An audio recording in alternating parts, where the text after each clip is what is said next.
Vitamins, necessary for a healthy mind and body. George Scarseth, Ph.D., former Director of Research for the American Farm Research Association in Lafayette, Indiana, told about a village on the seacoast of Africa. The village is more advanced than a community of similar tribes in the interior. Why? Because its inhabitants are physically stronger and more mentally alert. They have more bodily energy than the interior tribesmen. The difference between the tribesmen on the coast and those living inland stems from a difference in diet. The village tribesmen in the interior do not have a sufficient amount of protein, whereas those on the coast obtain quantities from the fish they eat. In his book, Climate Makes the Man, Clarence Mills wrote that the United States government found some inhabitants of the Isthmus of Panama excessively sluggish in their mental and physical activity. A scientific study disclosed that both the plant and animal life on which they depended for food lacked the B vitamins. When thiamine was added to their diet, the same people became more energetic and active. If you suspect that your diet is deficient in certain vitamins and elements so that your energy level is depressed, you should do something about it. A good cookbook can help you, and there are government pamphlets available at low cost. If the condition persists, have a physical checkup. Like your body, your subconscious mind will accept and absorb mental and spiritual vitamins without effort. But unlike your physical body, the subconscious will digest and retain unlimited quantities. Unlike your stomach, it never becomes stuffed. It will take and hold as much as you feed it, and still hold more. Where will you find these mental and spiritual vitamins? In books such as those recommended in Chapter 22, The Amazing Power of a Bibliography. In effect, the subconscious mind is like a battery. From it, you can obtain tremendous surges of mental and spiritual energy which often transmute themselves into physical vitality. These jolts of energy will go to waste if we permit them to be short-circuited by needless negative emotions. But used constructively, this energy can multiply itself many times, just as a powerhouse generator produces vast amounts of useful power. The late William C. L'Engle, who was a prominent editor-in-chief in the book publishing business, illustrated this point beautifully in an article for Success Unlimited magazine. L'Engle described how energy is wasted through needless worry, hate, fear, suspicion, anger, and rage. All these waste elements, he said, could just as easily be transformed into power-producing units. To illustrate his point, Mr. L'Engle drew a picture of an electrical power plant. The open mouths of the furnaces, the red flames roaring inside, the water in the steam gauges bobbing at proper temperature level, the steam driving the pistons, turning the great generators, the copper commutators, golden surfaces, revolving so fast they seem motionless, green and blue sparks flashing from under the brushes, thick cables hooked up to the switchboard, carrying the electrical current throughout a city for thousands of useful purposes. Then, the other side of the picture, L'Engle continued. Same plant, same boilers, engines, generators. The only difference being that the switchboard was dark, and the heavy cables, instead of being hooked up to the switchboard, were stuck down into a barrel of water while the workmen ran tests on the plant. All of the power is, in effect, wasted. Not an elevator able to run, not a machine able to operate, not a single bulb able to light. And L'Engle concluded that in the same way, a failure uses up as much energy in his work at failing as a successful person uses in winning success. Tommy Bolt, the golf champion, used to waste his energy that way. If he sliced a ball or missed the green, he would let go with a fit of temper. Frequently, he'd become so angry that he'd wrap a golf club around the nearest tree. When he read the famous prayer of St. Francis of Assisi, it changed him into a man who directed his energy into the most fruitful channels. The prayer gave Tommy new peace of mind, and ever since then, he has carried in his pocket a card imprinted with a portion of the prayer. It reads, "God, grant me the serenity to accept the things I cannot change, the courage to change the things I can, and the wisdom to know the difference." Man is the only member of the animal kingdom who, through the functioning of his conscious mind, can voluntarily control his emotions from within rather than be forced to do so by external influences. He alone can deliberately change habits of emotional response. The more civilized, cultured, and refined you are, the easier you can control your emotions and feelings if you choose to do so. Fear, for example, is good under certain circumstances. If it were not for fear of water, many children would drown. However, it is entirely possible that you are wasting your mental and spiritual energy in this or other misdirected emotions. If so, you can throw a switch to direct the energy into useful channels. How? By keeping your mind on the things you do want and off the things you don't want. Your emotions are immediately subject to action. Therefore, get into action. Substitute a positive feeling for the negative one. For example, if you are fearful and want to be courageous, act courageous. If you want to be energetic, act energetic. But make sure, of course, that your energy is expended to a good and useful purpose. Dawn Fraser of Australia gives us a wonderful case in point. Born on the wrong side of the tracks in Balmain, a waterside suburb of Sydney, Dawn had an anemic body. But she had a king-sized determination to become a great swimming champion. She became the world's fastest woman swimmer. She was good, but sometimes she wasn't quite good enough to satisfy herself. While flying home from the Cardiff Empire Games, she read a book. It was Think and Grow Rich. I found Napoleon Hill's formulas for success most inspiring, she says. I began thinking about our defeat by the English girls in the medley relay, when in the freestyle leg I swam 60.6 seconds. That was 0.6 of a second faster than my own world record, but still not good enough to give us the 12-yard start we needed. I wondered whether I had given everything in me on that final lap. Dawn Fraser began thinking about the dream she'd had for so long, to become the first woman to swim 100 meters in less than 60 seconds. The magic minute, she called it. If I could have made that final leg in the magic minute, we might have won, she thought. From that moment, the old hope of cracking the minute became a burning desire with me. Call it a controlled obsession if you like. I made it my major ambition and formed a plan of positive action with the magic minute as my goal. As Mr. Hill advises, I decided to go the extra mile, mentally as well as physically. In addition to training her body, Miss Fraser now conditions her mind as well. She cracked record after record and eventually achieved her goal. Athletic coaches throughout Australia have been attracted to study Napoleon Hill's teachings, according to Thomas H. Weingard, an Australian newspaperman. Top coaches, in their search for methods that will give their champions just that little bit extra over and above their regular scientifically devised training program, are finding new inspiration in the doctrines of the great American expert, Weingard says. They are adapting Napoleon Hill's technique of mental approach to what is, essentially, a physical problem. Some have taken the PMA Science of Success course so they may apply the principles correctly. Is it time for you to recharge your battery? Have you now begun to apply the principles presented in Success Through a Positive Mental Attitude? Are you ready to become a champion? If so, you will want to learn how you can enjoy good health and live longer, the subject of our next chapter. Pilot number 16. Thoughts to steer by. 1. How is your energy level at this moment? 2.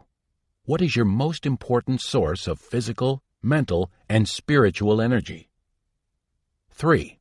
How can you apply the principles Dr. Thomas Kirk Curitan taught to Roger Bannister so that you'll have extra energy to achieve your own goals?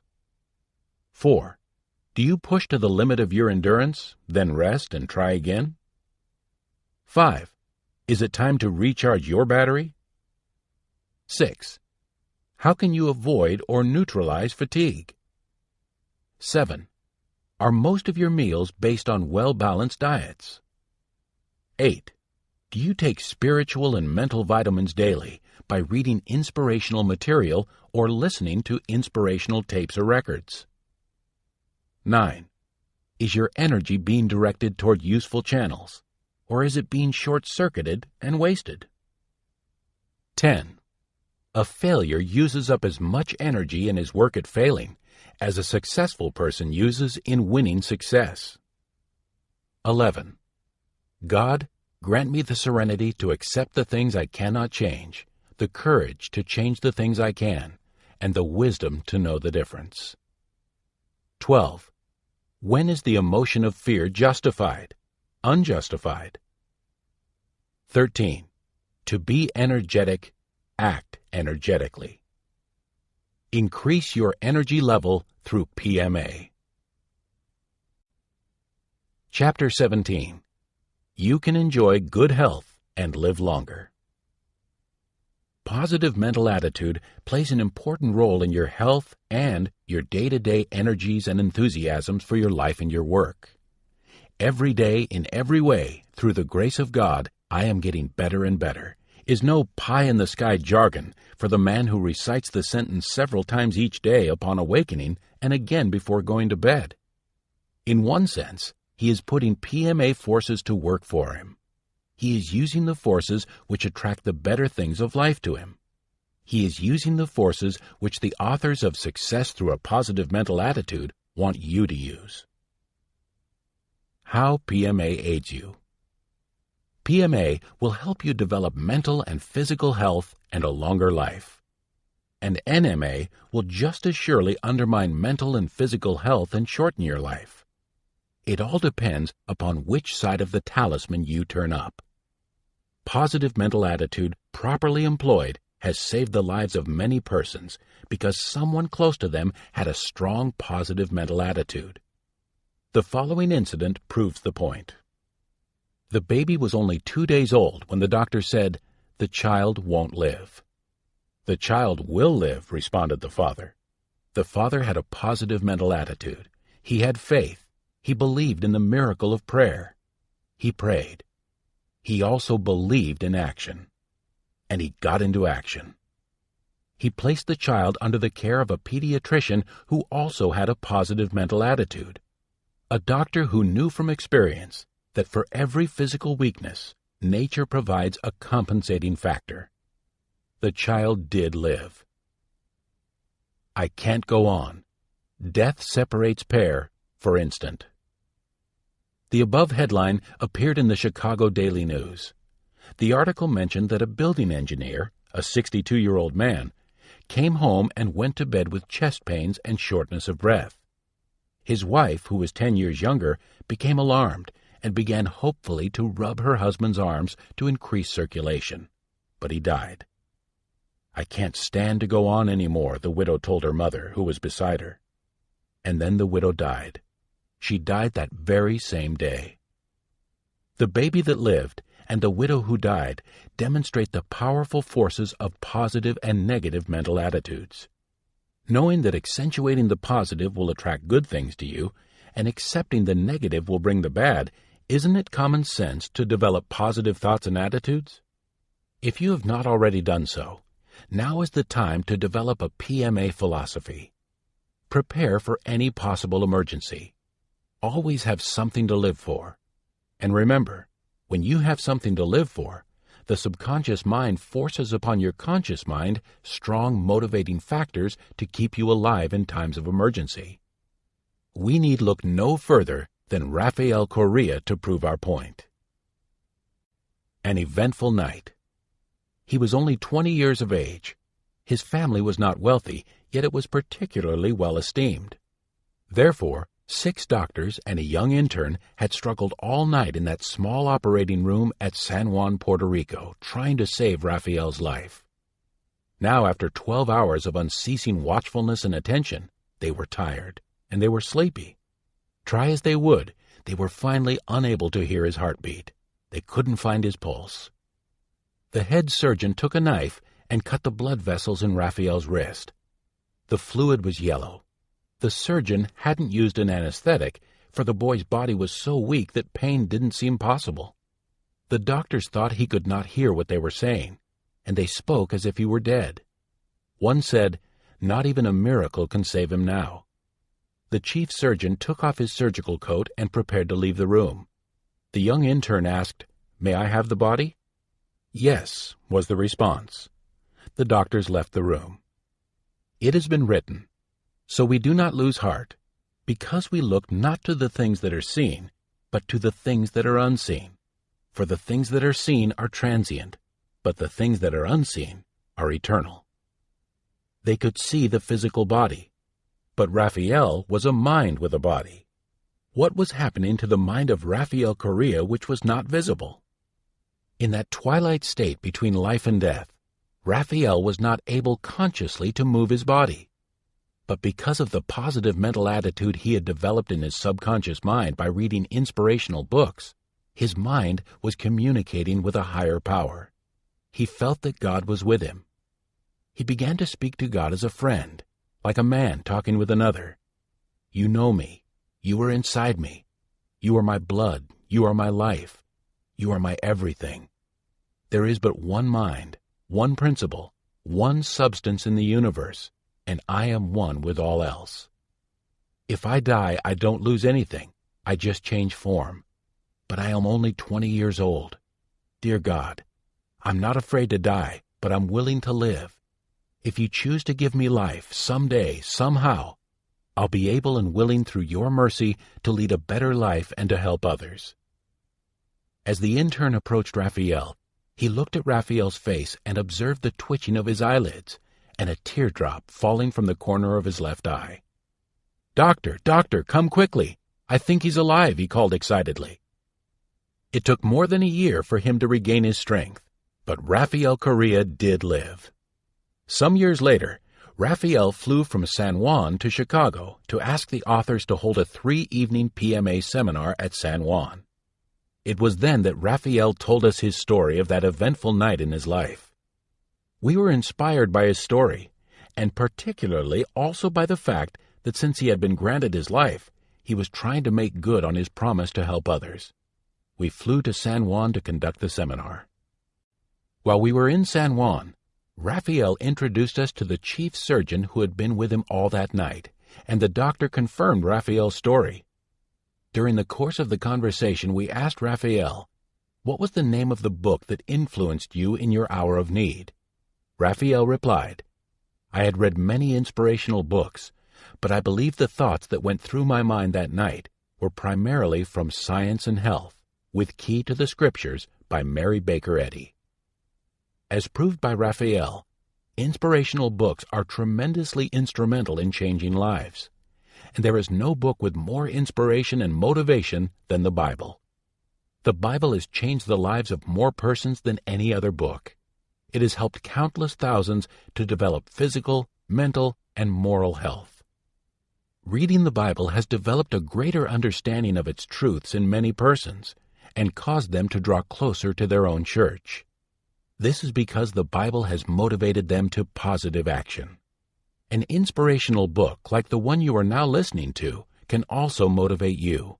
It can be the catalyst which starts you on the road to desirable, positive action and success. Use a book as a catalyst. The dictionary defines a catalyst in physical chemistry as a substance that causes or accelerates a chemical reaction. The dictionary further states that an anti-catalyst or negative catalyst retards a reaction. The authors recommend that you use good inspirational books as positive catalysts to accelerate your progress toward achievement of true success in life. And they hasten to warn you that you choose such catalysts with care. In Chapter 22 of this book, entitled The Amazing Power of a Bibliography, you will find listed many books which the authors guarantee can act as positive catalysts in your life, if you are ready. Martin J. Coe, in his book Your Greatest Power, tells of a British regiment that used the 91st Psalm as a catalyst to aid them not just to achieve a material goal, but for the very preservation of life itself. Coe wrote, F. L. Rawson, noted engineer and one of England's greatest scientists, in his book Life Understood, gives an account of a British regiment under control of Colonel Whittlesey, which served in the World War for more than 4 years without losing a man. This unparalleled record was made possible by means of active cooperation of officers and men in memorizing and repeating regularly the words of the 91st Psalm, which has been called the Psalm of Protection. Protection of your life can also be accomplished by protecting your health. And let there be no misunderstanding about it. Your health is one of your most valuable assets. Many a man today would be more than willing to trade his wealth for good health. I'd rather have my health than his money. It is said that a healthy, ambitious 18-year-old clerk in a produce firm in Cleveland, Ohio, developed a major definite aim of becoming the world's richest man. At the age of 57, he retired on doctor's orders. Like many American businessmen, he had it, stomach ulcers and shot nerves. In addition, he was a hated man. I'd rather have my health than his money, many said. John K. Winkler tells the story in John D., A Portrait in Oils. Can money buy physical and mental health, a longer life, and the esteem of your fellow men? When John D. Rockefeller retired from active business, his major definite aims were to develop a healthy body, maintain a healthy mind, live a long life, and later, to win the esteem of his fellow men. Could money buy these? It did. Here's how Rockefeller did it, and what it can mean to you. Rockefeller attended the Baptist church services every Sunday and took notes to learn the principles that he might apply daily. Slept 8 hours every night and took short naps every day, and through rest he avoided harmful fatigue. Took a bath or shower every day. He was neat and clean in his appearance. Moved to Florida to a climate conducive to his good health and longevity. Lived a well-balanced life, for fresh air and sunshine were absorbed while he daily engaged in his favorite outdoor sport, golf. And indoor games, reading, and other wholesome activities were enjoyed with regularity. Ate slowly, in moderation, and chewed everything well. The saliva in his mouth was permitted to mix with the masticated foods and liquids, and they were well digested before they were swallowed. They were swallowed at body temperature. Foods too hot or too cold for the mouth were not dumped into his stomach to burn or freeze its lining. Digested mental and spiritual vitamins. For grace was said at each meal, and at dinner it was his custom to have his secretary, a guest, or a member of his family read the Bible, a sermon, an inspirational poem, a motivating article from a newspaper, magazine, or book. Employed Dr. Hamilton Fisk Bigger full-time. Dr. Bigger was paid to keep John D. well, happy, and alive. He did this through motivating his patient to develop a cheerful, happy attitude. And Rockefeller lived to be 97. Didn't want the hatred of his fellow men to be inherited by the members of his family. Therefore, he began intelligently to share a part of his possessions with the needy. At first, Rockefeller's motive was primarily a selfish one. He wanted a good reputation. Then something happened. By acting generous, he became generous. And by bringing happiness and health to many through his charitable and philanthropic contributions, he found them for himself. And the foundations he established will benefit mankind for generations to come. His life and money were instruments for good. This world is a better and healthier world to live in because of John D. Rockefeller. You shouldn't have to amass a fortune before you come to realize that PMA will attract perfect health. But there are some other ingredients which should be used along with PMA, and one of them is health education. Don't be ignorant about your health. The price of ignorance is sin, sickness, and death. What do you know about hygiene? Hygiene is defined as a system of principles or rules designed for the promotion of health. Social hygiene often refers specifically to venereal contagion. Ignorance of physical, mental, and social hygiene can lead to sin, sickness, and death. If you are timid in discussing such matters, read Venture of Faith by Mary Alice and Harold Blake Walker. Today, because of PMA, the family, schools, churches, press, the medical profession, federal and state governments, and youth organizations endeavor to lift the dark cloud of ignorance regarding physical, mental, and social hygiene through education. Prevention is taught as well as cure. But a cure for alcoholism is not so easy to come by as education and hygiene. Alcoholism ranks as the fourth largest health problem in the nation. It follows mental and moral disease, and is one of the greatest contributors to those two diseases. The economic cost of alcoholism is $25 billion per year. The greater portion of this is loss of time to industry, followed by hospital costs and physical damages caused mainly by automobile accidents. But the money loss is negligible compared to the loss of physical, mental, and moral health, and the loss of life attributable to alcoholism. An alcoholic has a mental illness which lies dormant until his first drink. If he doesn't start the habit, liquor doesn't have the power of attraction for him. If he drinks, the affinity is strong, and he will drink to excess. If he drinks to excess, the attraction may become irresistible or seem so. And when he tries to resist and doesn't succeed, he may believe he cannot be cured. What happens to excessive drinkers? Alcohol is known to alter the brain waves as recorded by the scientific instrument known as an electroencephalograph. It has a most potent influence on nerve cell metabolism, which results in slow rhythms and eventual suppression of voltage, and brings about a change in the level of consciousness. A human body is alive only as long as its subconscious mind functions. It can be kept alive for a long time without the functioning of the conscious mind. There are degrees of consciousness. Sanity is that healthy state of mind when the activities of the conscious and the subconscious are in proper balance. And while they work together, each has its specific duties. Each has inhibiting factors.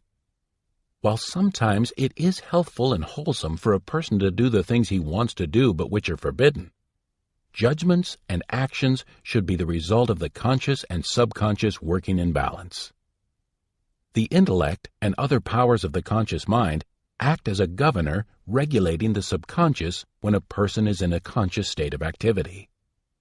As the activity of this governor slows down, the machine begins to run wild, and the individual may act in an illogical manner. His uncontrolled activities may range from a simple foolish act to a state of mind commonly known as insanity. As the inhibiting barriers are lowered, due to the effect of alcohol on the brain cells, the restraining controls of the conscious mind become less effective. When the emotions, passions, and other activities of the subconscious mind have too free a rein without proper regulation by the balance wheel of the intellect, the individual in this semi-conscious state of mind will commit foolish and undesirable acts due to alcoholic influence. Alcoholism is indeed a dread disease. If allowed to control a person's life, it can render that person physically, mentally, and morally ill, and send him to a living hell. Once alcohol has gained control in a person's life, it does not readily relinquish its hold. But there is a cure. There's always a cure. What's the cure? Stop drinking. For the alcoholic, this is more easily said than done. The important thing is that it can be done. He can do it. When you develop a positive mental attitude, you don't give up trying because you have previously failed or because you know of cases where others have failed. You can be motivated and receive hope from successful experiences. A baby learning to walk isn't criticized for falling after taking the first 3 steps. It is given credit for the progress it makes in response to its conscious effort. The alcoholic may find help in a number of places. Complete cures for alcoholism have been affected by environmental influences in the religious therapy of established churches, rescue missions like the Pacific Garden Mission in Chicago, revival meetings of evangelists like Oral Roberts, Alcoholics Anonymous, medical and psychiatric help, including hypnosis, private hospitals such as the Keeley Institute at Dwight, Illinois, or an inspirational book like I Dare You. However, each individual must win his own internal victory. But generally, it is necessary for him to come under the environmental influence of someone who will help him through suggestion until he takes control of his own power. Or, if you will, until he has a positive mental attitude developed beyond the point of relapsing into a negative mental attitude. PMA can do wonders for the alcoholic if only he will put it to work for himself. And PMA will work wonders for you too in attracting health and longevity. Uncertainty about your health can undermine your PMA by causing you to worry about every little ache or pain. The longer you remain uncertain, the more your attitude changes direction from positive to negative. And if the symptoms you have noticed really do denote a condition that requires attention, the longer you remain uncertain and do nothing, the greater are the opportunities for that condition to develop. Don't be uncertain about your health. Get into action. Take the guesswork out of your health. He was a young, dynamic, successful automobile sales manager. His whole future was ahead of him, yet he was mighty low. In fact, he expected to die. He even selected and purchased his cemetery lot and made all arrangements for his burial. He got his house in order. But here's what actually happened. At times he became short of breath. His heart beat rapidly. His throat choked up. Eventually, he went to his family doctor, who was a very successful physician and surgeon. The doctor advised him to take a rest, to take life easy, to retire from the work he loved, the thrilling game of selling automobiles. The sales manager stayed home for a while and rested his body, but because of fears, his mind was not at ease. He still became short of breath. His heart would beat rapidly. His throat would choke up. It was summertime, and his doctor advised him to vacation in Colorado. He was carried into the Pullman compartment. Colorado, with its healthful climate and inspirational mountains, did not prevent the manifestation of his fears. He would frequently experience shortness of breath, rapid beating of the heart, and the same choked-up feeling. Within a week he returned home. He believed death was coming. Take the guesswork out of it, this salesman was told, as you might be told by one of the authors. You have everything to gain and nothing to lose by going to a clinic such as Mayo Brothers at Rochester, Minnesota. Do it now. At his request, he was driven to Rochester by a relative. He was actually afraid that he might die en route. When the sales manager went through the clinic, he was told what was wrong with him. The doctor said, "Your difficulty is that you breathe in too much oxygen." He laughed and said, "That's silly." The doctor responded, "Jump up and down 50 times as if you were jumping rope." He became short of breath, his heart beat rapidly, and his throat choked up. "What can I do about it?" the young man asked. The doctor responded, "When you feel this condition coming on, you can, 1, breathe into a paper bag, or 2, just hold your breath for a little while." And the doctor handed the patient a paper bag. The patient followed instructions. His heart stopped beating rapidly. Breathing became normal, and his throat didn't bother him. He left the clinic a happy man. Whenever the symptoms of his illness occurred, he would just hold his breath for a short time, and his body would function normally. After a few months, he lost his fears and his symptoms disappeared. This happened more than 30 years ago. He hasn't required medical attention since. Of course, not all cures are so easily effected. There are times when you may have to use all your resources before aid is found.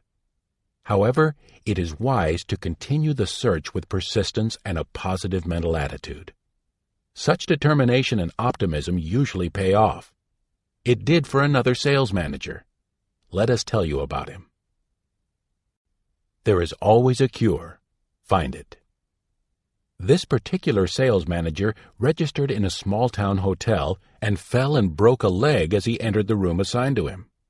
The hotel manager took our sales manager to the nearest hospital where an attending physician set his leg. A few days later, it was considered safe for him to be moved, and he returned to his home. He convalesced for several weeks under the attention of his family physician, but while he seemed to improve, the fracture did not heal. After many weeks, the doctor told him that he would get progressively worse. He would become a cripple. This sales manager was very much disturbed because his work required that he be on his feet. He discussed the matter with one of the authors, who said, "Don't believe it. There is always a cure. Find it. Take the guesswork out of it. Do it now." He was told the story of the automobile sales manager as it has been told to you, and it was suggested that he make arrangements to go to Mayo Brothers Clinic. He also left the clinic a happy man. Why? He was told, "Your system needs calcium. We would load you with it, but the calcium would wear off. Just drink a quart of milk a day." He did. In time, the injured leg became as strong as the sound one. A positive mental attitude applied to health takes into consideration the possibility of accidents. In fact, safety first is a PMA symbol. From it, you receive the suggestion to become alert and enforce your desire to live, to save life and property. Be sure you're not driving to your own funeral. A newspaper article carried a headline reading, "Late for a funeral, 6 die in 100-mile-per-hour blowout." The lead read, 6 funerals were precipitated Sunday by the crash of an automobile whose driver was stepping on the gas in fear he and his relatives would be late for one funeral. Drive carefully if you want to be physically and mentally healthy, and if you want to live longer. As a pedestrian, be alerted to the hazards and obey traffic laws. And when you ride with another person at the wheel of the automobile, remember, you are at the mercy of his physical and mental weaknesses, if any, as well as the mechanical condition of his car. Have the courage to refuse to ride with an intoxicated driver, or in an automobile in which the brakes don't operate properly, even if you own the car. The life you save may be your own. Safety first saves lives with PMA. Although it cost $1 million a floor for each of its 41 stories, the Prudential Building in Chicago was the most inexpensive office building of its kind ever constructed. Why? It didn't cost a single life. There were no serious accidents. Safety factors were installed because of PMA. In comparison, negative mental attitudes comprising ignorance and carelessness caused in tragic accidents 1 death for every 100 feet of height of the Empire State Building, 110 deaths in the construction of Hoover Dam, 1 life for every 110 feet in the construction of the San Francisco-Oakland Bay Bridge, 80 deaths in the construction of the Colorado River Aqueduct, 1,219 deaths in the construction of the Panama Canal. There were 4,766 additional fatalities during the construction of this project from other causes. 97 deaths in the building of Grand Coulee Dam and the Columbia River Basin Project. Of course, no one actually knows when tragedy will strike, but it always is better to be prepared. You will be prepared if you have a positive mental attitude. Aunt Kitty was. When tragedy strikes. Aunt Kitty lost her only son when he was 9 years old. Like many good housewives and mothers, she had no business training. But Aunt Kitty did have a strong religious faith. She knew that in spite of her great loss, it was her job to go on living and contributing her share to make this world a better world to live in. But how could she maintain physical and mental health so that she could go on? Aunt Kitty decided that in order to ease her pain and fill the great void in her life, she would have to keep very busy and do whatever her abilities would permit to make other people happy, since she could no longer do this for her son. So she got a job as a waitress in a busy restaurant. Her hours were long. Her work made it mandatory to talk with people and to act cheerful. Faith in her religion and a sincere interest in other people, combined with work and time, neutralized her pain and saved her physical and mental health. Actually, your health may be affected by many internal influences. and some of these influences may be mental figments of the imagination. High school girl gets pains before examinations. Because of the interrelationship between the mind and body, the subconscious mind may create apparent bodily disorders induced by emotional disturbances to bring about a specific desired result. A true life experience will prove the point. A high school girl experienced severe backaches the morning of any day on which she was to take a German or history examination. She didn't like either subject. She wasn't properly prepared. Her pains were so severe that she believed she couldn't get up from bed. She was not pretending. She suffered. A peculiar characteristic of the pain was that at about 3:30 in the afternoon, when school was over for the day, the pain would subside. On the same evening when her boyfriend came to call, the pain would marvelously disappear. This girl, you probably are thinking, could do with a little psychiatry. She could. She and many others like her have been helped through religion and psychiatry. The two are not as far apart as many may think. Why?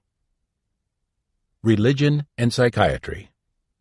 Rules and regulations for physical and mental health and a longer life were woven into religion long before words similar to physiology, psychology, and psychiatry became part of any language. This is especially true regarding the application of techniques affecting the subconscious mind. It is easy to see why psychiatric clinics and counseling services are becoming an integral part of church organizations regardless of their religious denominations. The minister to millions helps the sick. The Reverend Norman Vincent Peale and Smiley Blanton, M.D., established the American Foundation of Religion and Psychiatry, which is now known as the Institutes of Religion and Health. It is a non-profit, non-sectarian clinic in New York City. Anyone with an emotional problem is eligible for help regardless of race, religion, or ability to pay. Today, there is a full and part-time professional staff of 35 composed of psychiatrists, ministers, psychologists, and psychiatric social workers. If you would like information on how to establish a counseling service in your church, write the Institutes. What lies ahead? Mental and physical health are two great rewards of a positive mental attitude. It is true, a positive mental attitude takes effort, patience, and practice to gain and maintain. But a definite purpose, clean and clear thinking, creative vision, courageous action, persistence, and true perception, all applied with enthusiasm and faith, will go far to help you achieve and maintain a positive mental attitude. And what lies ahead as you approach your definite goals? Happiness lies ahead. If you are happy now, you will wish to maintain and increase this wonderful happiness which you already have. If you are not happy now, you will want to learn how you can be happy.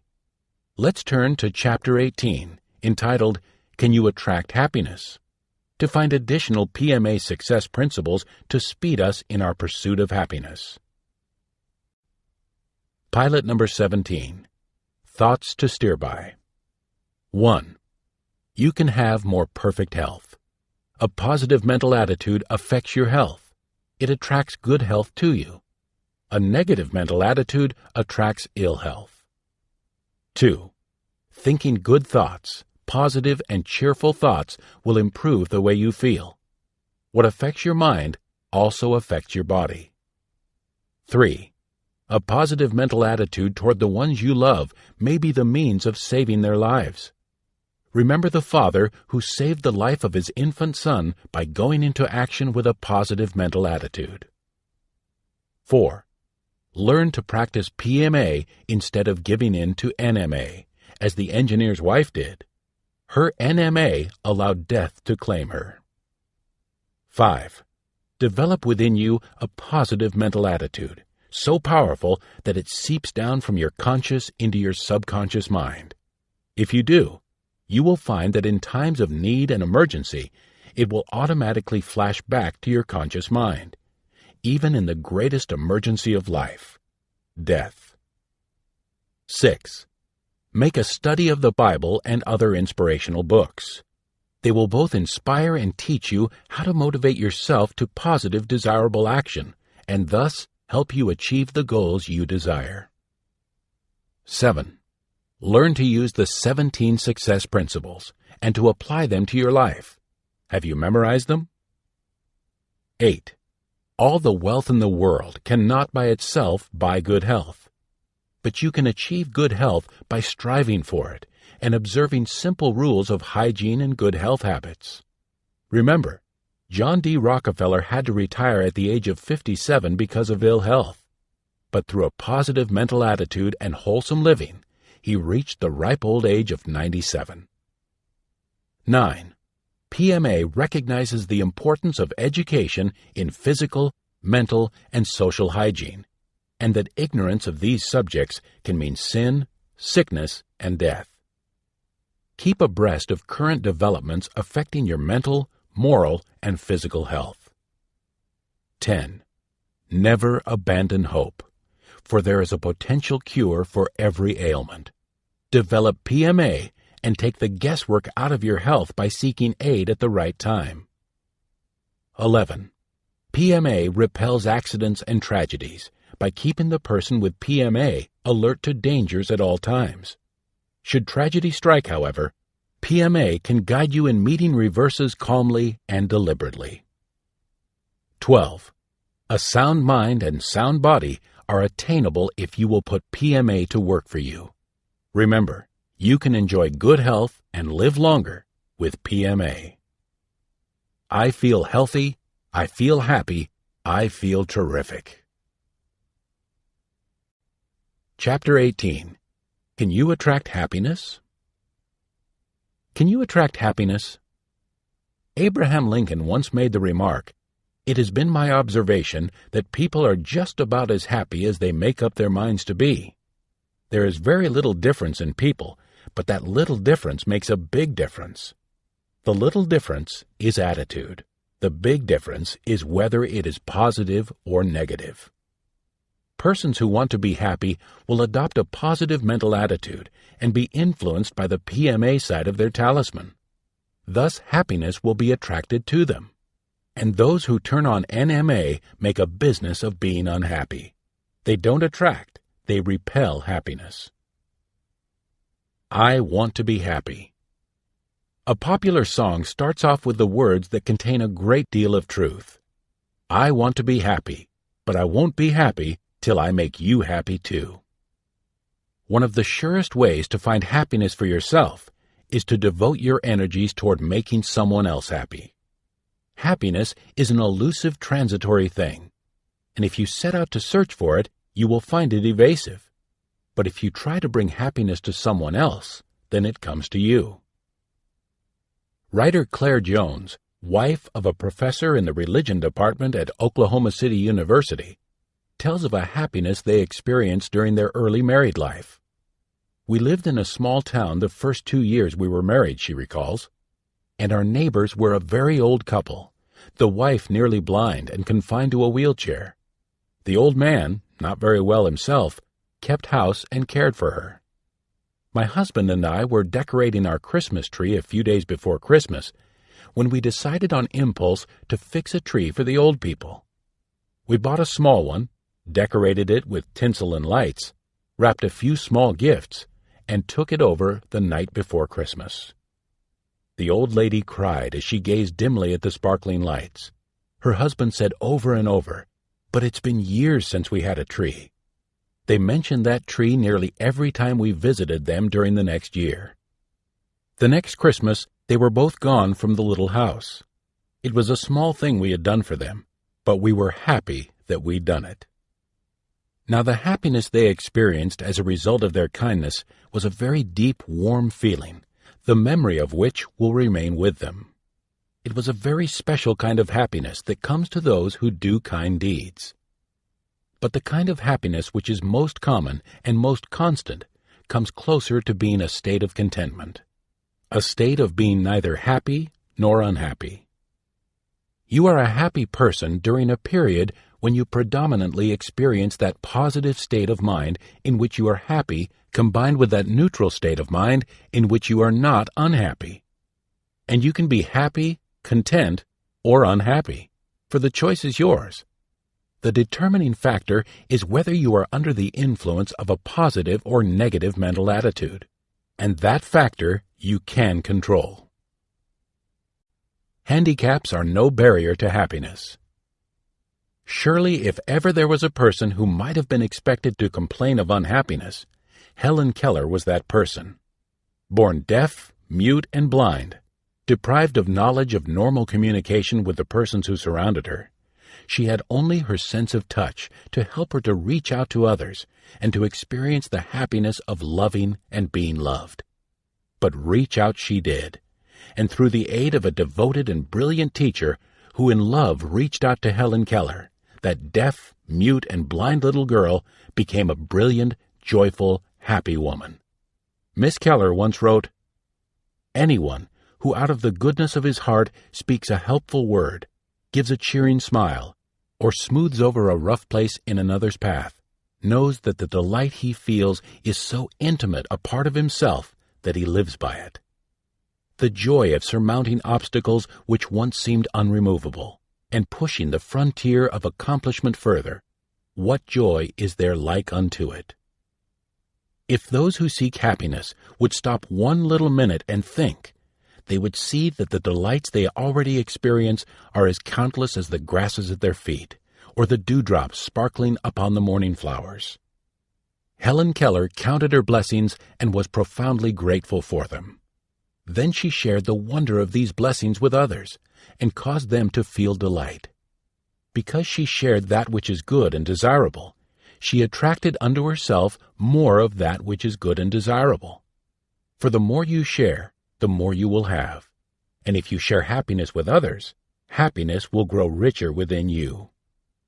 But if you share misery and unhappiness, you will attract misery and unhappiness to yourself. And we all know of persons who are eternally having troubles, not problems or opportunities in disguise. Theirs are spelled Trouble. No matter what happens to them, it just isn't good. And this is because they are always sharing their troubles with others. Now there are many lonely people in this world who long for love and friendship but never seem to get it. Some repel that which they seek with NMA. Others curl up in their little corners and never venture out. They secretly hope that something good will come to them, but they do not share any of the good which they enjoy. They do not realize that when you withhold from others that which you have which is good and desirable, your own portion of the good and desirable diminishes. Others, however, have the courage to do something about their loneliness, and they find their answer in sharing the good and beautiful with others. There was one such little boy who was a very lonely, unhappy little boy indeed. When he was born, his backbone was arched into a grotesque hump, and his left leg was crooked. Looking at the infant, the doctor assured the boy's father, "But he'll get along all right." The family was poor, and the baby's mother died before he was a year old. As he grew up, other children shunned him because of his misshapen body and his inability to participate successfully in many of their activities. Charles Steinmetz was his name, and he was a lonely, unhappy little fellow. But the great giver of all good had not overlooked this little fellow. To compensate for his misshapen body, Charles had been endowed with an extraordinarily keen mind. Using the greatest asset available to him, Charles ignored his physical disabilities about which he felt he could do nothing, and worked to excel with his mind. At 5, he could conjugate Latin verbs. At 7, he learned Greek and a smattering of Hebrew. At 8, he had a good understanding of algebra and geometry. When he went on to college, he excelled in all his studies. In fact, he was graduated with honors. He had carefully saved his pennies so he could rent a dress suit for the occasion. But with the inconsiderate cruelty that is so often characteristic of persons under the influence of NMA, the school authorities posted a notice on the bulletin board excusing Charles from the ceremonies. At long last, it occurred to Charles that instead of trying to force respect for himself from people by making them take notice of his mental capacities, he would cultivate their friendship. He would use his abilities not to attract notice and to satisfy his own ego, but for the furtherance of the good of mankind. To start his new way of life, he boarded a ship and came to America.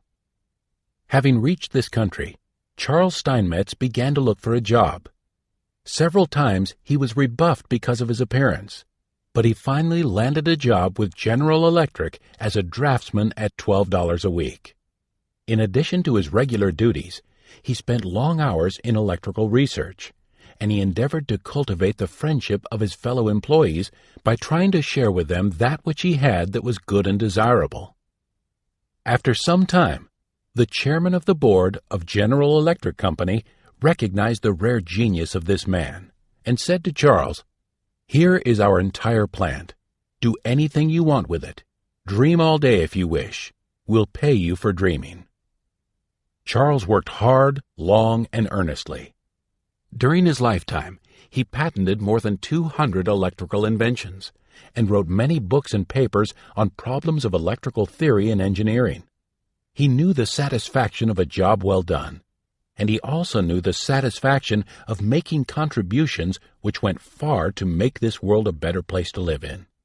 He accumulated wealth and acquired a lovely home which he shared with a young couple he knew. Thus Steinmetz experienced the happiness of a full and useful life. Happiness begins at home.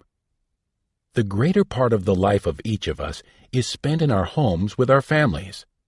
And unfortunately, that dwelling, which should be a haven of love, happiness, and security, too often turns into an antagonistic place where the members do not enjoy happy and harmonious relationships. Problems in the home can arise for many reasons. In one of our PMA Science of Success classes, a very gifted, aggressive young man of about 24 was asked, "Have you a problem?" "Yes," he replied. "My mother. In fact, I have decided to leave home this weekend." When the student was asked to discuss his problem, it became evident that the relationship between him and his mother was not harmonious. It was apparent to the instructor that her aggressive, dominant personality was similar to his. The class was informed that the personality of an individual can be compared to the powers of a magnet. When two like powers are in line and push or pull in the same direction, they are drawn to each other by attraction. When the powers are opposed to each other, they resist and repel one another. When they are placed side by side and both confront the same outside forces, the individuals, like the magnets, remain separate entities. Yet their strength to attract and repel these forces is increased even though between themselves they are opposed. The instructor continued by saying, "It appears that your behavior and that of your mother are so similar that you can determine how she reacts to you by the way you react to her. You can probably evaluate her feelings by analyzing your own. Therefore, you can solve your problem easily." When two forceful personalities are opposed, and it is desirable that they live together in harmony, at least one must use the power of PMA. Here's your specific assignment for this week. When your mother asks you to do something, do it cheerfully.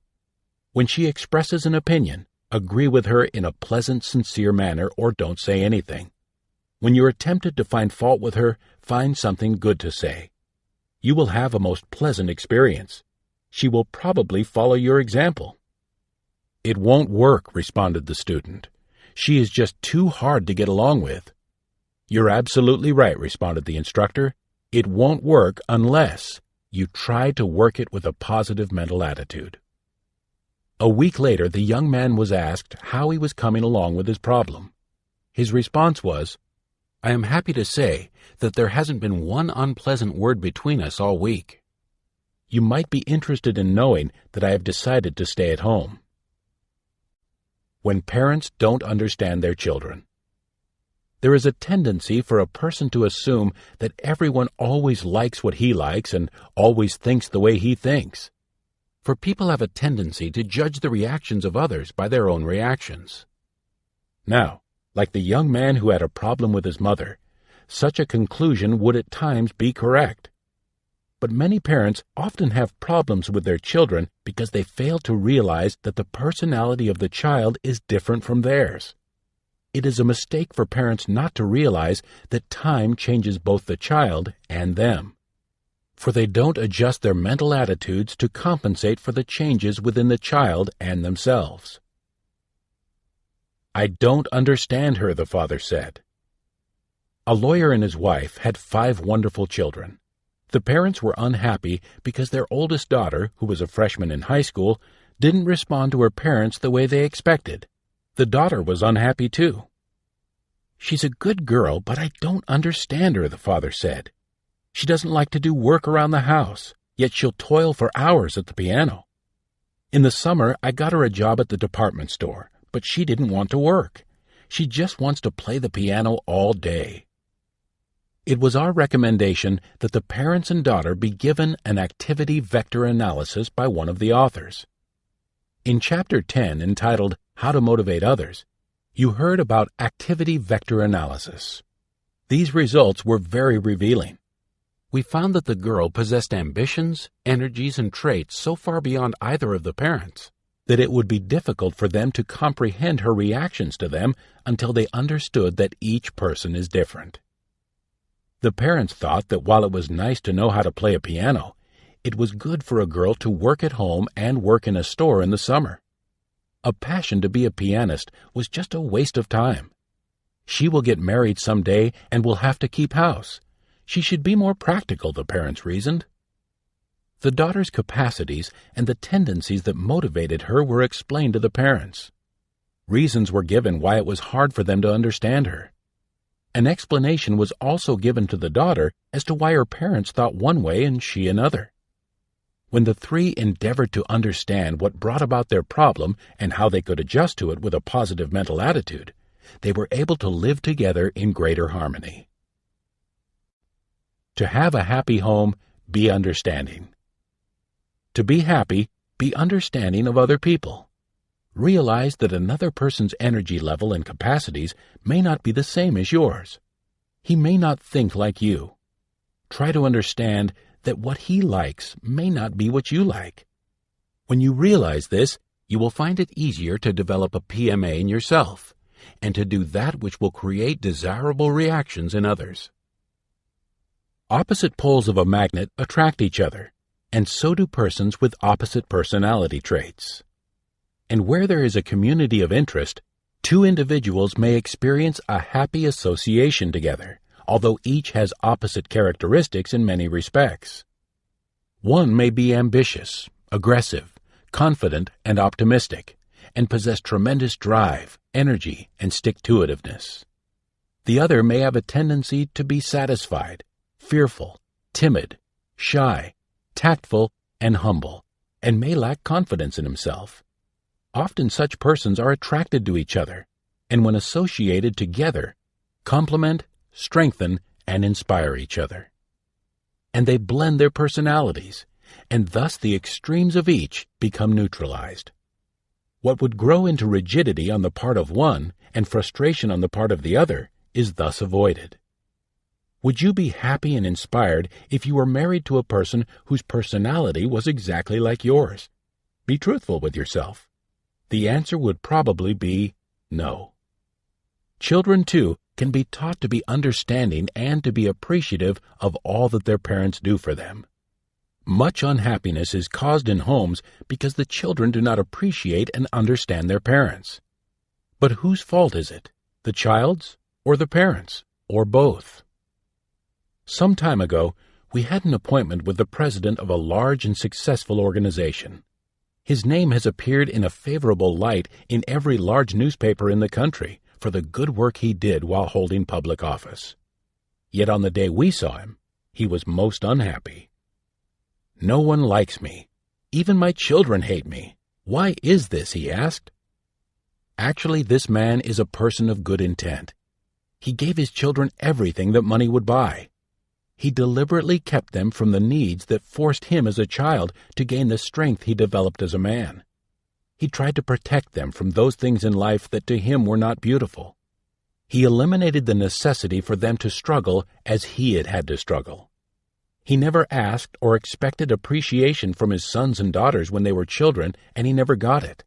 Yet he assumed that they understood him without endeavoring to find out. Things would have been different had he taught his children to be appreciative and to gain strength by at least partially fighting their own battles. He experienced happiness in making them happy without teaching them to be happy by making others happy. Therefore, they made him unhappy. Perhaps if he had confided in them when they were growing up and told of the struggles he had endured for their benefit, they might have been more understanding. But there is no need for this man or anyone in a like situation to remain unhappy.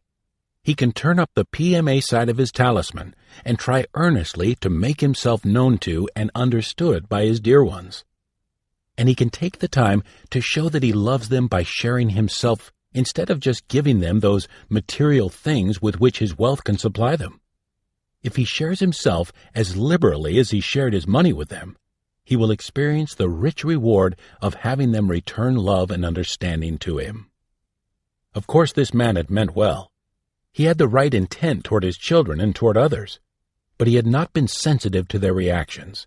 He had simply assumed that they would understand, and he had not taken the time to help them to do so. Now, this man could help himself by reading inspirational books. We recommended several, including How to Win Friends and Influence People, and we told him that his children were people.